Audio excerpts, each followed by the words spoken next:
Panibagong kaganapan na naman sa buhay natin mga mare, kaya naman samahan nyo kaming muli sa aming panibagong araw. Maaga ngang gumayak ang anak ko mga mare at papunta nga siya sa bayan ngayong araw. Paluwas na nga siya ulit mga mare sa mga susunod na araw, kaya nga eto't nagpasya siya na magpapayos nga daw siya ng buhok ngayon. Eto nga mga mare, ayaw na namang magpa-video. Halos ilang taon na rin naman mga mare nang hindi napapaayos yung buhok niya, kaya eto nga't pumayag na rin ako. Fast forward mga mare, hapon na nga sa mga oras na yan at eto nga, galing nga sa bayan yung nanay ko at eto, nagpalagay nga siya ng isda dito sa ref namin. Nagtitipid nga sila sa kuryente mga mare, kaya ayan, kapag meron silang kailangang ilagay sa ref, ayan, nakikilagay nga lang sila sa ref namin. Sa panahon ngayon mga mare, kailangan talaga natin magtipid, lalo na nga't napakamahal ng bilihin ngayon. Hapon na nga sa mga oras din mga mare at hindi pa rin nga nanananghalian yung nanay ko, kaya nga eto, pagkarating niya ng bahay, nagluto nga siya agad itong talong mga mare. Ang sarap nga ng pagkakagawa niya dito mga mare, o napakasimple lang yan, pero kapag inulam mo na siya sa kanin, ayan, talaga namang mapaparami ka na ng kain. Eto nga't nabili na nga rin siya ng mga ititinda niya para bukas mga mare. Ilang araw na nga rin siyang hindi nakakapagtinda mga mare kasi nga napakarami nagbibigay ng ayuda dito sa amin, kaya ayan, lagi na lang siyang pumipila mga mare.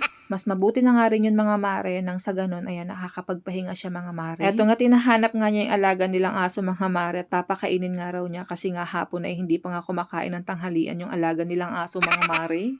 Wala nga yung mga kapitbahay ko dito mga mare, kaya yan, napakatahimik nga dito sa amin ngayon mga mare. At fast forward mga mare, pagkalipas ng ilang oras, eto nga't dumating na nga itong mga pamangkin ko kasama yung nanay at yung tatay nila. Eto nga't tuwang-tuwa ang aking pamangkin at aba, nagmakdo nga sila mga mare at eto nga't ligayang-ligaya habang pinapakita sa akin mga mare yung tinake out nila galing makdo. Sumahod nga sila sa 4-piece ngayon mga mare at eto nga, nakapag-grocery nga sila mga mare ng dahil dito sa mga nakuha nila. Sabi nga nila mga mare, kapag sumahod ko daw dito, ayan, dapat daw itong gastusin sa mga bata kasi para sa kanila daw eto ito. Nga't nakatulog na nga itong pamangkin ko mga mare habang nagbabiyahe sila pauwi dito. Kaya pagkarating nila, eto nga't agad namang sinakay ng kapatid ko sa duyan mga mare. Eto nga bulugan natin ang gamit nila mga mare. Sa katirikan ng araw, dyan talaga nakasakay yung mga pamangkin ko mga mare. At nga yung asawa ng kapatid ko, ayan nga yung driver nila. Eto nga't may tinake out pa nga sila sa nanay ko mga mare, o kinakain na nga niya sa mga oras na yan.